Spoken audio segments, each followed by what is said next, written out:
to have any CPD points for this seminar, I'm going to put my email address into the chat area. Please just email me your HBCSA registration number, and when I receive that, I will add you to the CPD registration for this talk. So please just email me that. I'll put it in the chat. And so I'm going to hand over to Steve to introduce today's talk. Go ahead, Steve. Good afternoon, everybody. Gives me pleasure to introduce my colleague James, who many of you know well. He's a senior lecturer in the primary healthcare team and has just submitted recently his PhD. So I'm sure he'll tell us about that. But James, as you know, runs the elective program for 6 years and has done for many, many years, and originally trained as an epidemiologist, does a variety of things, including standing in for me when I'm somewhere else in the world. So yeah, James, we're really looking forward to what you can share with us. The PhD journey has been quite a process, but I gather you're going to be talking more about the SSM module now. Yeah. So. Well, thank you, Steve, and thanks for this opportunity to present. I must just make a disclaimer at the start that I'm speaking about a special study module that finished only last week, and it's been a great learning experience, as I hope I'll be able to convey through this presentation. I'm still processing some of the lessons from it, and the student reports have only just been submitted. But I'll just start by saying that I see this as the first of, I hope, will be an annual special study module that builds into my interest in planetary health and education for sustainable healthcare, which was the topic of my PhD with Steve and Andrea Rother. And I co-facilitated this with Nomusa Ntinga of the physiotherapy division, who has a particular interest in Indigenous knowledge. And so it's been a good learning experience for me about that domain. Okay, what I've just got there is the outline that we developed for the SSM. So for those familiar with the special study modules, you'll know it's a 4-week selective within the third year MBChB, as there's a bridging between the preclinical and the so-called clinical years. And this SSM started from a conversation I had with Glenn Allard, who's an educator at the Zico South African Museum. Not sure if he's on the webinar, but his primary aim was to introduce students to the intersections between planetary health and Indigenous knowledge, with a special focus on the traditional health practices of the Indigenous San peoples of Southern Africa. And then a secondary aim was to explore how planetary health content and Indigenous knowledge may be integrated into the transformed curricula in the faculty, with the aim of joined us. Preparing future graduates to be active planetary citizens and advocates for Indigenous knowledge and leaders for sustainable healthcare. And so within the ambit of those two aims, students were invited to set their own personal learning objectives and to reflect on the achievement of those throughout the course of the SSM and in their final reports. And they presented papers that we gave them in weekly journal clubs in weeks 1 to 3, and then did a final presentation in week 4 before submitting a written reflective report for assessment, which will be graded by me and my co-convener using a standard rubric that was customized and adapted for the experiential project within the SSM offerings. So just some of the core readings that formed the basis of our class sessions. So Whitney et al., Safeguarding Human Health in the Anthropocene, was a 2015 report of the Rockefeller Foundation and Lancet Commission on Planetary Health that really has been widely cited and has become foundational to the growing interest in planetary health and education for sustainable healthcare. So it helps to introduce one to the key concepts of planetary health and the notion of the Anthropocene, the geological epoch in which we're living and in which humankind is a primary force shaping the future of our planet, and looking at the concept of planetary boundaries that we are in danger of exceeding or have already exceeded. So that was the foundational reading in week 1. And then for the first journal club, and that was also at the end of week 1, students were given case studies of Indigenous knowledge and how they inform adaptation to climate change. Many of them case studies conducted amongst rural African women who are the primary farmers and providers of food security. And these case studies were sourced from that Petzold Global Evidence Map of academic literature on Indigenous knowledge and climate change adaptation, which was a very helpful overview of where the gaps are. And surprisingly, there were more studies from Africa than we expected. So we were able to identify ones and actually to give students a choice of which they wanted to present, and they presented unique studies. And then my colleague Nomusa, she then facilitated the second journal club based on the core aspects of Ubuntu, a systematic review that, again, students chose papers that were related to the concepts of Ubuntu and African Indigenous knowledge and how to promote those within the knowledge economy. The third journal club now, we move towards meeting the aim of integrating this content into our curricula. And so this KME consensus statement is one that I really was foundational for my PhD study. As you see, it was an international statement from the Association for Medical Education in Europe, which has now been renamed to be more inclusive.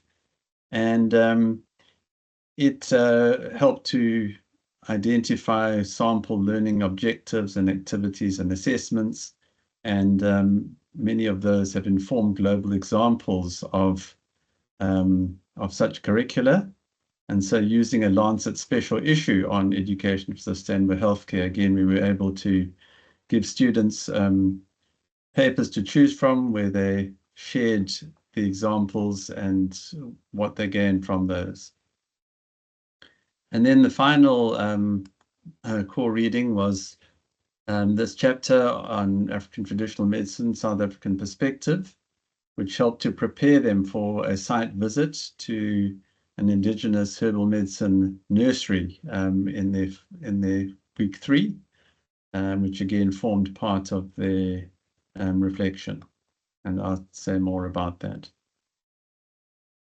So just briefly, the first reading defines planetary health as a transdisciplinary field and social movement for understanding and addressing the impacts on human health and all life of human disruptions to the planet's natural systems.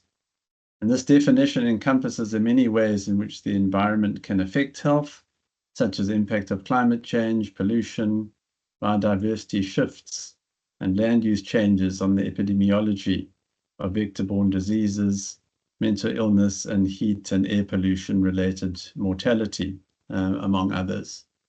And there are some of the key messages of that reading that emphasize the environmental threats in this age of the Anthropocene that require urgent and transformative action, and that improved governance is required to adequately address these, a sort of, transdisciplinary, multi-sectoral, all of society approach. And that this needs to happen urgently. So this was 2015. In the paper, it looks at some of the data on how global trends in population, consumption, health, and the environment are being impacted by humanity in the age of the Anthropocene. And you'll see, just as you look at some of those trends, as population increases, you're seeing that that there have been gains in life expectancy, but we're seeing massive increases in energy use, water use, degradation of tropical forests, of marine fish stocks, fertilizer use that leads to runoff that creates dead zones in rivers and lakes and oceans, growing water shortages, ocean acidification, which has been linked to die-offs of coral reefs, and then these carbon dioxide emissions or greenhouse gases that you're very familiar with, that are part of what is heating the climate and causing these massive changes in global temperature with the kind of record heat that is being experienced around the world. So there's no doubt that we're in a crisis that also offers opportunities. And when we talk about climate change, that is just one of the environmental changes that has direct and indirect health effects. And we see ozone depletion, forest clearance, land degradation, loss of biodiversity, damage to coastal reefs. All of those have direct impacts, the kind that we're familiar with: floods and heat and water shortages and droughts. But then also the indirect ones, so the displacement of populations and the civil conflict and the mental health impacts that arise from those. So it's a complex causal chain of events. Again, this just illustrates the 9 planetary boundaries. So climate change, as I said, is just one of up to 9 planetary boundaries that are being exceeded. So you can see this work from the Stockholm Institute, I think it was, that looks at how we are entering high risk of impact from genetic diversity, phosphorus and nitrogen, biogeochemical flows from fertilizer.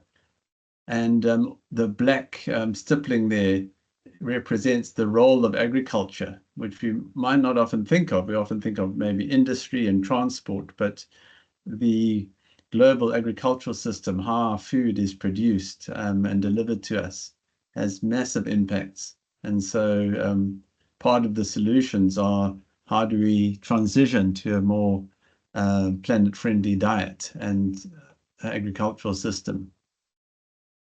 This diagram from the 2015 Lancet Commission on Health and the Climate just illustrates that the system is complex when it comes just to looking at climate change. We see, again, those threats from ocean acidification, extreme temperatures, other pollutants, all contributing to floods, heat waves, droughts, and fires, which in turn have impacts on the ozone, particulate pollution, and ultimately these major climate health impacts: nutrition, mental health, cardiovascular disease, respiratory disease, harmful algal blooms, and vector-borne diseases.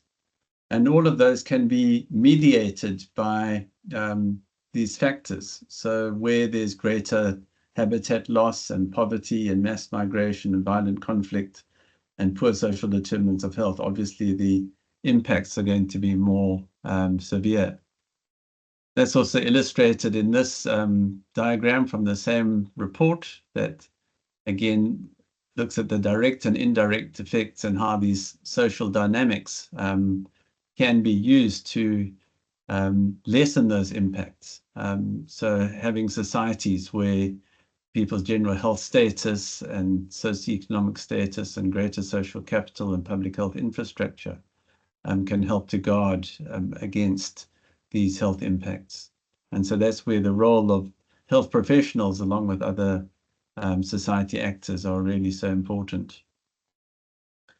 I've included this because it shows the interactions, it provides the interaction framework for interactions between teaching on the Sustainable Development Goals and planetary health.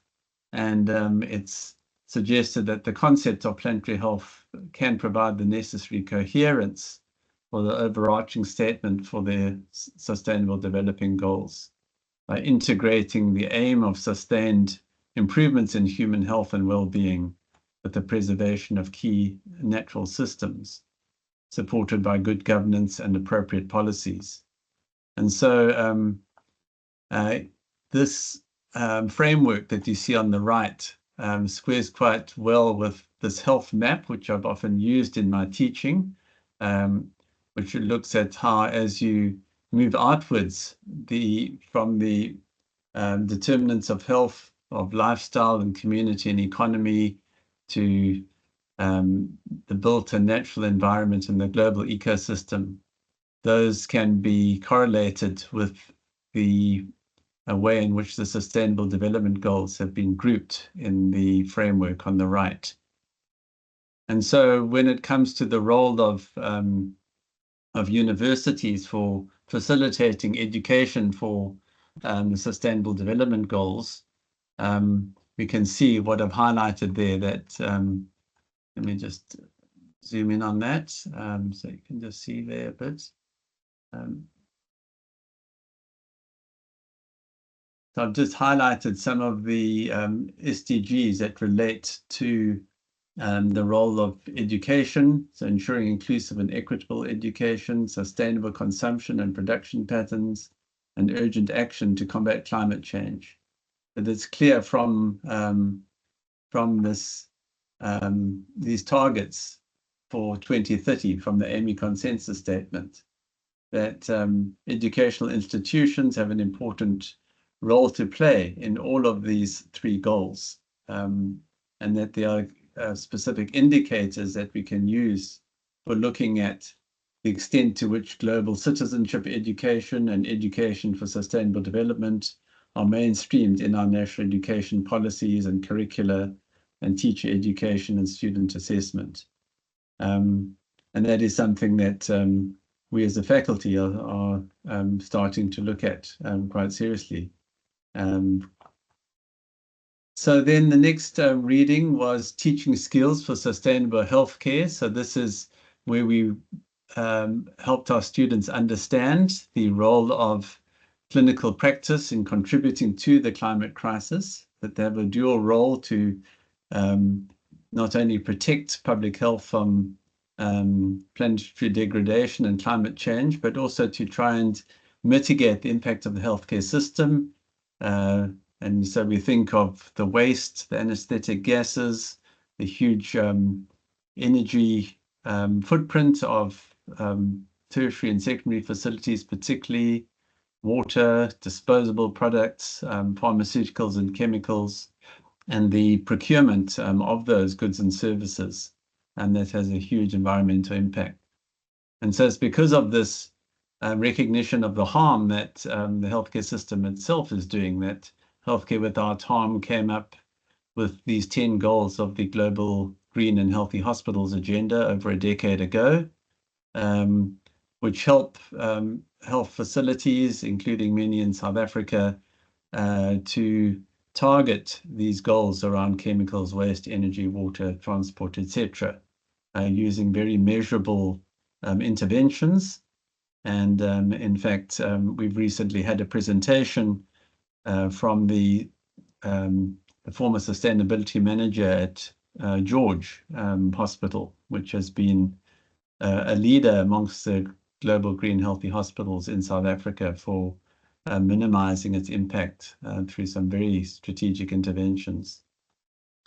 So to sum up this part, we just help students to see that although climate change is deemed to be one of the greatest threats to health in the 21st century, it also presents opportunities, and specifically for health professionals within the health sector, to advocate for cleaner energy, so the so-called just energy transition away from a fossil fuel-based energy system, more efficient and healthier buildings, so either designing them using green building practices from the start, or retrofitting them to be more energy efficient and better for one's mental health. Active transport, walking and cycling infrastructure and more public transport, to reduce the growing role of the transport sector in greenhouse gas emissions. And then, as I've referred to already, changing our food system to be far better for individual health and the health of the planet. This reading looked at the consensus statement, that I referred to, and the need for faculty development and eco-ethical leadership, and transdisciplinary and interdisciplinary planetary health action were amongst some of the key practice points. And the AME conference that will be meeting in a couple of weeks will again take forward this theme of education for sustainable healthcare, and what does it mean for curricula around the world. And I specifically focus here on the Indigenous values and perspectives that inform this consensus statement. The consensus statement makes clear that Indigenous peoples have incorporated these values for centuries, and that the deep understanding of planetary systems and how to live sustainably is what is needed, particularly since Indigenous peoples are custodians of much of the planet that is still relatively unspoiled by human exploitation. So we provided readings on Indigenous perspectives on education for sustainable healthcare. Traditional knowledge systems are defined. They're systems of knowledge, know-how, skills and practices that are developed, sustained and passed on from generation to generation within a community, often forming part of its cultural or spiritual identity. And we can see there from the figure that Indigenous traditional knowledge is part of the of what is needed for achieving education for sustainable healthcare. And so specifically, this reading looks at how sustainable healthcare education can be indigenized. And I won't go through all those in detail, but it does offer some action and process-oriented recommendations for health professions, education institutions, and educators and health research systems to increase the pluralism of knowledge systems in healthcare practice in the context of sustainable healthcare education. And then finally, we provided this reading on towards an educational praxis for planetary health, a call for transformative, inclusive, and integrative approaches for learning and relearning in the Anthropocene. And the authors say that we posit that the vision and interpretation of praxis for planetary health education in Anthropocene consists of three reinforcing, reciprocal, and interconnected elements, namely compassion, knowledge, and reflection. And in the diagram that you see there, I'll just again zoom in on that a bit. So you can see the journey from knowledge transmission to relational care.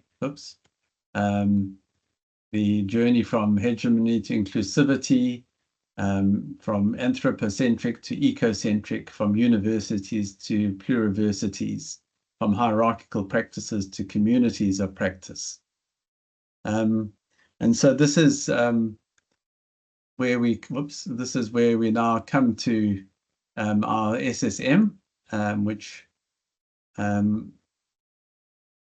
included a guided visit to the 200-year-old Ezekiel Museum in Cape Town with an expert resident educator. So that's Glenn Allard, who's an advocate for Indigenous knowledge systems. He took us through the exceptional rock art exhibition, which features narratives from the Sand Peoples about their deep connection to the landscape and their knowledge of medicinal plants. And we also visited the Humanity exhibition, which introduced to us new understandings of the story of human evolution. Interestingly, it featured video testimonies from diverse contemporary South Africans who reflected how the results of personal genetic testing shaped their sense of self and belonging. We also heard about the devastating impact of colonialism over the past 350 years on San culture and on their very survival, and about the complicity of the museum itself until very recently in its inhumane depiction of San peoples. And the second guided visit was to the Kwatu Sand Heritage Centre, which is 80 kilometers north of Cape Town, near Eisefontein. And here we learned about the origins and the lifestyles, languages, art, and traditional health practices of the Sand people. Again, the tragic story of colonial dispossession and subjugation and extinction was powerfully conveyed by our Sand guide and the diverse exhibits. We're also encouraging accounts of the survival and renewal of Sand heritage and languages among contemporary Sand groups across Southern Africa. And then our visit ended in discussion with our Indigenous guides about a range of issues where students were able to ask about traditional healing practices, about Indigenous attitudes towards the disabled and mentally ill, and Sand people's experiences of climate change. One of the readings that we gave ahead of the visit was the Sand Code of Research Ethics. We learned that the Sand peoples have been the object of a lot of academic research, much of it neither requested nor useful nor protected in any meaningful way, and often harmful.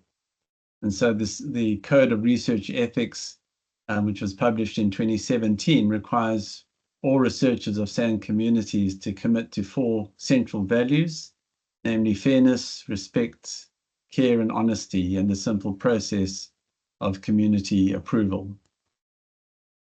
And then our third site visit in week 3 was to the Happy by Nature Indigenous Herbal Medicine Nursery, run by Jimmy Simmons and his colleague Sime. They provide Indigenous herbal medicines for sale. So it's a business owned and run by Jimmy and his partner. And they also provide training in partnership with traditional health practitioners, one of which will be coming soon to the Faculty of Health Sciences, as you can see there, from the 6th to the 8th of September, where they will have both biomedical health practitioners and traditional health practitioners learning together about Indigenous herbal medicine.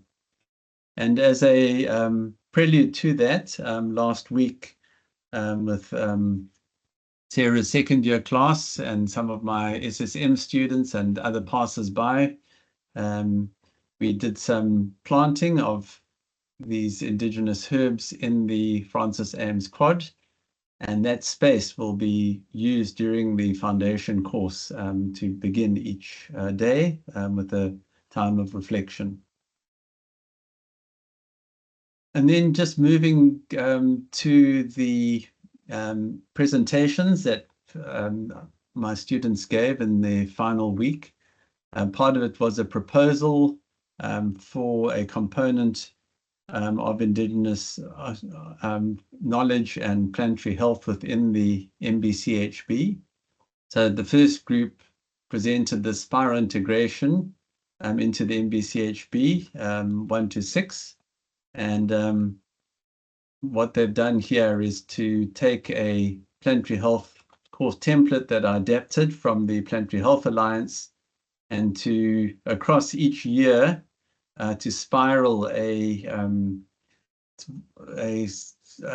set of themes and topics that relate to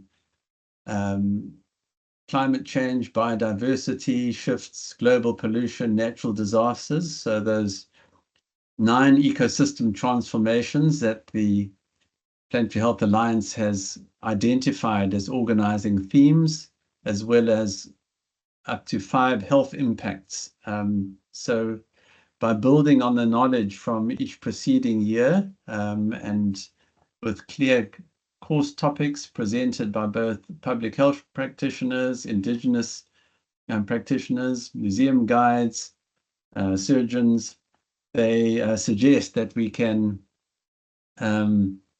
cover a lot more of the content of planetary health and give effect to some of these planetary health principles that have been identified in that 2018 publication by the Planetary Health Alliance. And so this is something that was presented just last week. I'm now assessing that in depth before presenting it with the students to our interest group on planetary health that we've started in the faculty as part of the curriculum transformation process. The second group gave this proposal for a year 6 elective. So as you know, I've convened the elective program since its inception. Most elective students choose clinical electives with a thought to sites for the internship, but increasingly in recent years, we've encouraged electives in health professions, education, in research and public health. And this might be the first one to include planetary health and Indigenous knowledge. What they're proposing here is that students will have an opportunity over the elective to engage in hands-on experiences in both the private sector, the public sector, and the traditional health sector. And I haven't had a chance to assess this in detail yet. I did advise when they presented it that they were being quite ambitious here, but I feel that we can refine this and even from as early as next year, offer this as an elective option. So from here, we will be taking these proposals forward. I've designed this planetary health in the curriculum map some time back, and this will now help to give further depth to that. We will also be drawing on the learnings from the planetary health report card that I've previously presented, which showed that as a faculty, we recognize the importance of planetary health in both our curricula and our research and community engagement and campus sustainability, but that we've still got a long way to go. And then as part of the reflections, the students were encouraged to be creative. So some came up with these reflective poems. And these are some of the reflections on the process of the SSM, how rewarding it was for them. And as the last one there, it says how they gained a deeper appreciation for the wisdom embedded in Indigenous practices and the crucial role they play in fostering sustainable health systems. So from my PhD study, I developed this conceptual framework, and Steve encouraged me to summarize in one slide. And so thank you, Steve, for that, because it's been a helpful way of guiding conversations I've had at the SAHI conference and within the faculty around how do we move from our current status where we have these isolated topics. The organizing themes of planetary health aren't really there yet. And what is needed, to get from where we are to a curriculum where we can truly say that we are integrating concepts of planetary health and sustainable healthcare. And so adapting the AMI consensus statement and the CPU model of Willard et al., I've come up with these 6 steps that we need to develop eco-ethical leadership within our faculty, within our partner health services, and within our partners in communities. We need to develop the capacity of our educators to be able to understand and teach and facilitate learning by our students. And then we need to be able to, within the context of an overcrowded and siloed curricula, so not just MBChB, but all our health sciences programs, identify the existing opportunities. So, for example, where we teach the Sustainable Development Goals or environmental history taking, testing innovations through things like the special study module and the electives, and then integrating these themes and topics longitudinally. And in all of that, involving students, involving other disciplines, and partnering with the health sector. And then being able to develop and evaluate that over time. So to ensure that what we end up with is really something that is going to contribute to those graduate outcomes that we are developing as a faculty related to planetary health. Because we already have it in our graduate pledge that was inserted a few years ago, but we now need to really give credibility to that. Okay, so with that, I welcome your comments, and I have stopped sharing. Right. Thank you, James.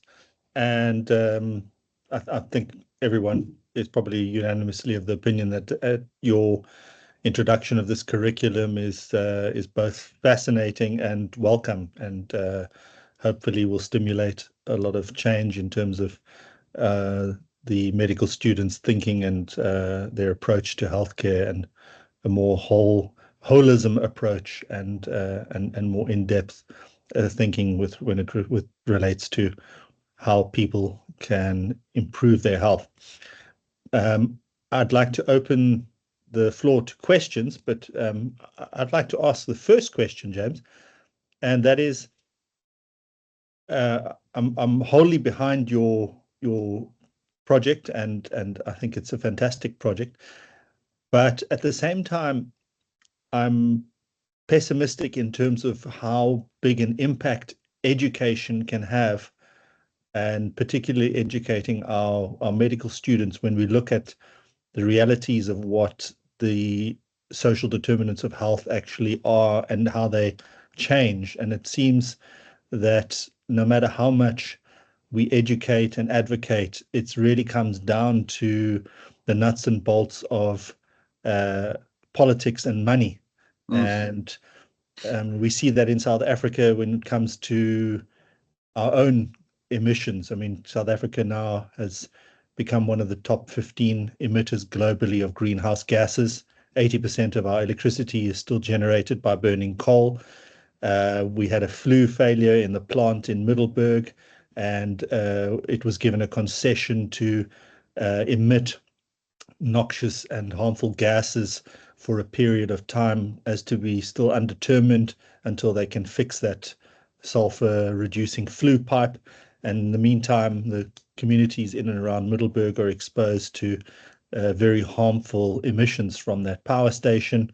And if you look at globally, it seems that health is very much linked to wealth. If you look at the healthiest nations now, Switzerland, the Netherlands, the Swedes, the Norwegians, it all comes down to GDP per capita. And until that shifts globally, what are the chances of these kind of ideal scenarios actually taking place? Mm. That's my question. No, thanks, Jeroen. I mean, those are all very valid comments. Yes, certainly for 30 plus years, climate scientists have been saying that we are changing the climate, that we need to act, and we're not near where we should have been, if those warnings had been taken seriously. I think I'm more optimistic about the role of health professionals and health workers in advocating for change, given that health professionals are generally trusted voices in society, more so than politicians and many other members of society. And so increasingly they are stepping up around the world to say that, the planetary crisis is a health crisis, not only for human health, but all the creatures that we share this planet with, and that the healthcare sector itself is complicit in that. And so that has prompted the transformation of curricula, has prompted greater advocacy on the streets by climate and health activists, has prompted the kind of movement like the Healthcare Without Harm to look at how can we transform our healthcare institutions to be more environmentally responsible. And health systems like the NHS have set goals for going carbon neutral by 2040 or earlier, and that has really brought about a massive rethink of business as usual with respect to goods and services within the healthcare system. Yeah, too little, too late, it seems, has often been the tragic story. But this is something that, as a faculty committed to social and environmental accountability, that we have to engage with. And not only our faculty, but faculties around the world are doing that. And given that statistic I presented of how much the healthcare sector itself contributes, the fifth largest global emitter, transforming the planetary impact of the healthcare system can have a major impact worldwide. And then also just the role of health professionals in communicating, climate health risks to individuals, to colleagues within the healthcare sector, and then on a global stage, in the policy space, means that I think this is a very strategic sector of our society that we all have agency in. Thanks. Thanks, James. Leonard posted his question, but he's also got his hand raised. Leonard, do you want to ask it directly? Are you muted? Thank you. I was saying it's more polite to maybe ask directly. Hello, James. Good morning. Hi there, Leonard. Afternoon, sorry. So really, I mean, the question really is, are you working also with people in the political space, like politicians, people who can actually make influences on in a governmental sphere? Well, I can talk perhaps about my role within the Public Health Association of South Africa. I suppose that's the most political aspect of my work. We've had a climate, energy and health special interest group there since 2016. And so through that group, we've been advocating as public health professionals for healthy energy policy in South Africa.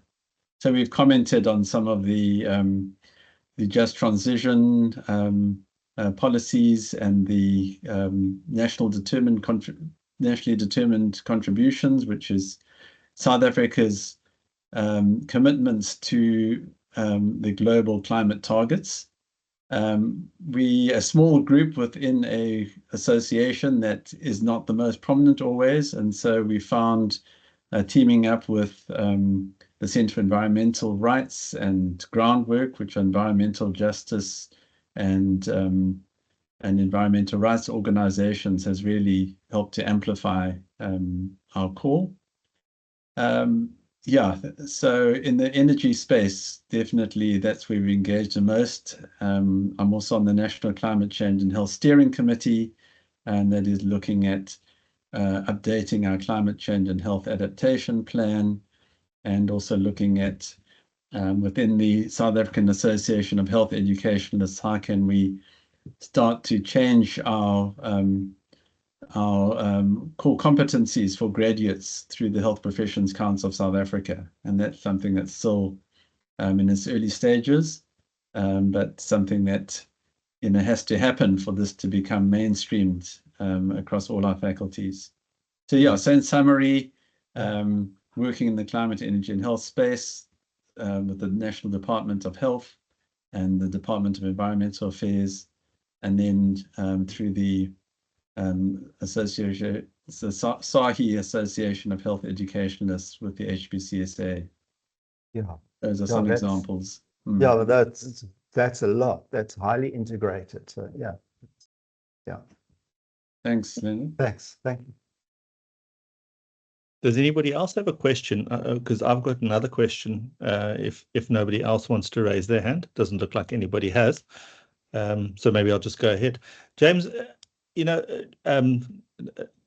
relating to the previous question, if you look at globally, where different countries are going, if you look at the US compared to, for instance, China, to put it into perspective, South Africa's entire energy production capacity is a little bit over 40 gigawatts.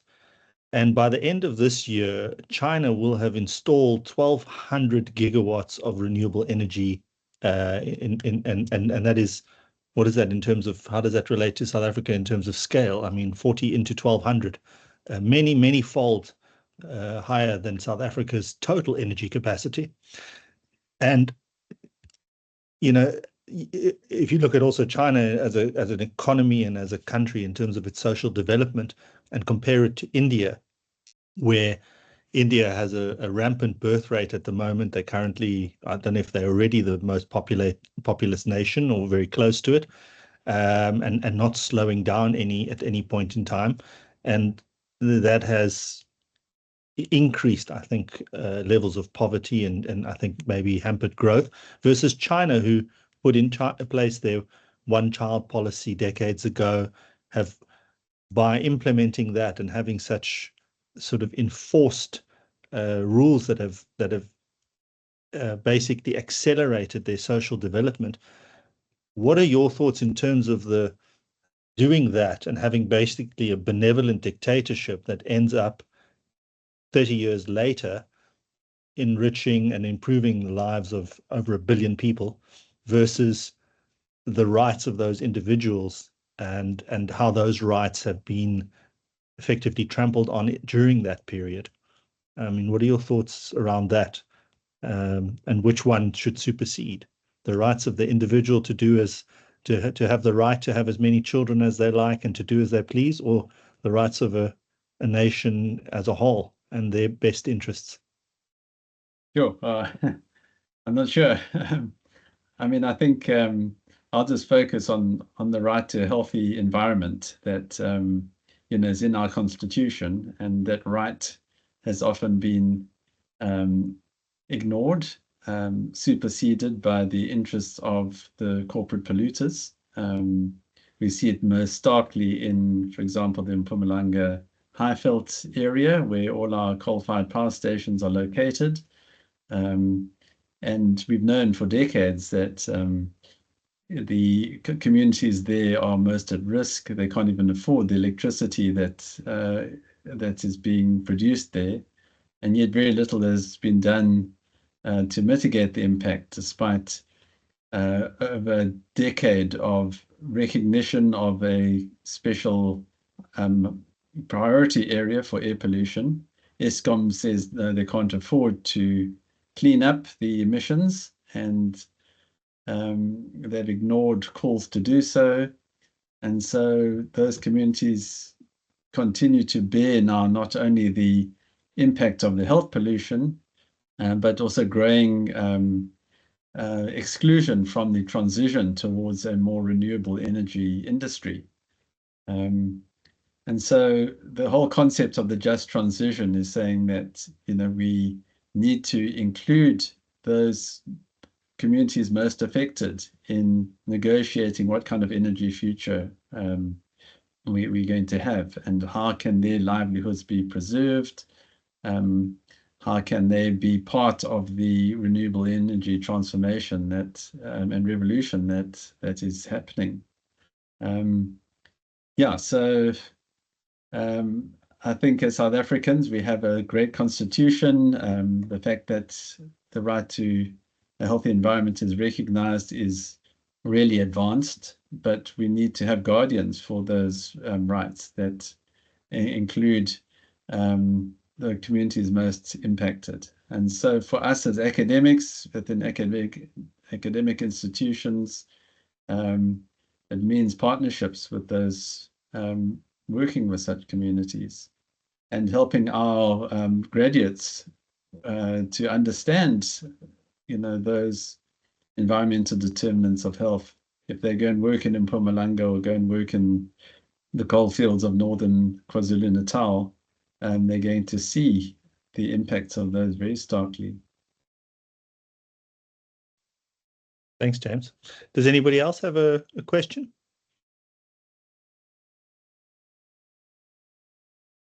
Rishika, go ahead. I don't know if you're muted. We're not getting any audio. Can you hear us?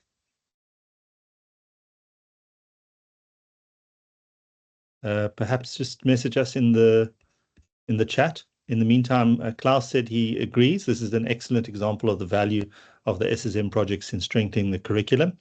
The transformational education value of this SMS project should be celebrated and highlighted in the SSM review and planning for 2025. And I think everybody agrees with Klaus on that. From my side, I certainly think it's much more valuable in the curriculum than learning about hydatid cysts. No insult to any pathologists that might be present, but certainly very much more relevant to the health needs of everyday people. Rishika, are you able to sort out your audio, or just otherwise post the question that you have in the group? She says, apologies, I can hear you, but my mic seems problematic. If you want to type your question, I'll read it. She is busy typing.